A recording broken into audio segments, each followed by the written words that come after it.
महाराष्ट्र विधानसभा चुनाव से जुड़ी बड़ी खबर, जहां महायुति में सीट शेयरिंग पर सहमति बनी है।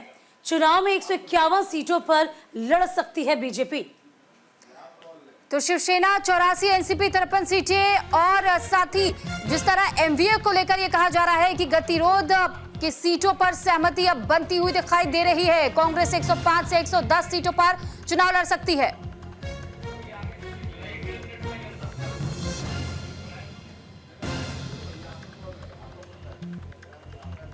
तो ये जानकारी आपको दे दें कि उद्धव गुट 90 से 95 सीटों पर लड़ सकती है चुनाव। शरद गुट के तरफ से ये बताया जा रहा है कि 75 से 80 सीटों पर लड़ने के संकेत मिल रहे हैं। महाराष्ट्र विधानसभा चुनाव में कौन कितनी सीटों पर लड़ेगा, कल इसकी तस्वीर मोटे तौर पर साफ हो गई और राज्य में सत्तारूढ़ महायुति के घटक दल पहले ही 228 सीटों पर बंटवारा कर चुके थे। महाविकास अघाड़ी दल में ये पेच फंसा था। देखिए, बीजेपी के 151, शिंदे की अगुवाई वाली शिवसेना के 84, अजित पवार के एनसीपी के 53 सीटों पर लड़ने की उम्मीद है। तो वहीं दूसरी महाविकास अघाड़ी यानी कि एमवीए में शुरुआती गतिरोध के बाद सीट शेयरिंग पर मोटी सहमति अब बन गई है। इसके मुताबिक कांग्रेस राज्य की 105 से 110 सीटों पर चुनाव लड़ सकती है। उद्धव गुट के 90 से 95 सीटें मिलने की उम्मीद है। शरद पवार की अगुवाई वाली एनसीपी की 75 से 80 सीटों पर लड़ने के संकेत मिले हैं।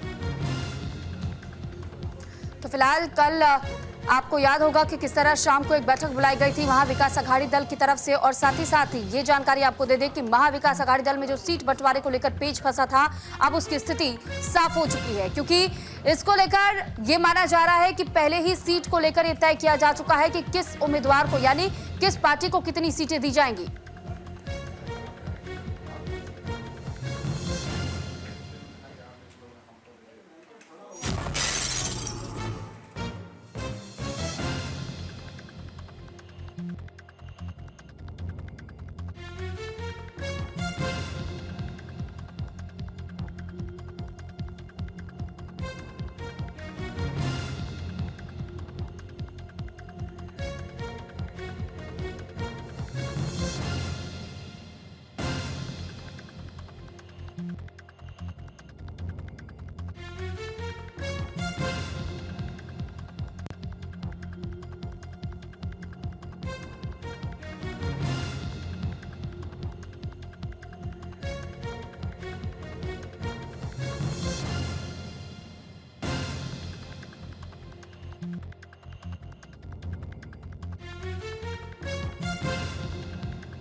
सीट को लेकर के, ऐसे में उस सीट बंटवारे को लेकर महायुति अपना फैसला पहले ही ले चुकी थी कि किस उम्मीदवार को कहां से कौन सी सीट देनी है, और ऐसे में महाविकास अघाड़ी दल में कहीं ना कहीं सीट बंटवारे को लेकर के एक फॉर्मूला तय होना था और इसमें ही गतिरोध की स्थिति बनी हुई थी, क्योंकि विदर्भ सीट पर लगातार जहां संजय राउत भी डिमांड कर रहे थे कुछ सीटें, तो वहीं दूसरी तरफ उद्धव ठाकरे की ओर से भी डिमांड की गई थी, और इसी बीच में उसी पेज को सुलझाने की कोशिश कांग्रेस भी करना चाह रही थी, क्योंकि शरद पवार के पास हर कोई जा रहा था, पहुंच रहा था, उनसे बातचीत की जा रही थी। और अब इस बीच ये जानकारी आपको दे दें कि फिलहाल ये माना जा रहा है कि अब शरद पवार की अगुवाई में एनसीपी के 75 से 80 सीटों को लेकर के चुनाव लड़ने के संकेत मिल चुके हैं, जबकि और कई महायुति या फिर महाविकास अघाड़ी दल दोनों को लेकर के बात की जाए तो यहां भी महायुति में अगर बात की जाए तो बीजेपी अपने आप को पूरी तरह मजबूती के साथ खड़ी कर रही है।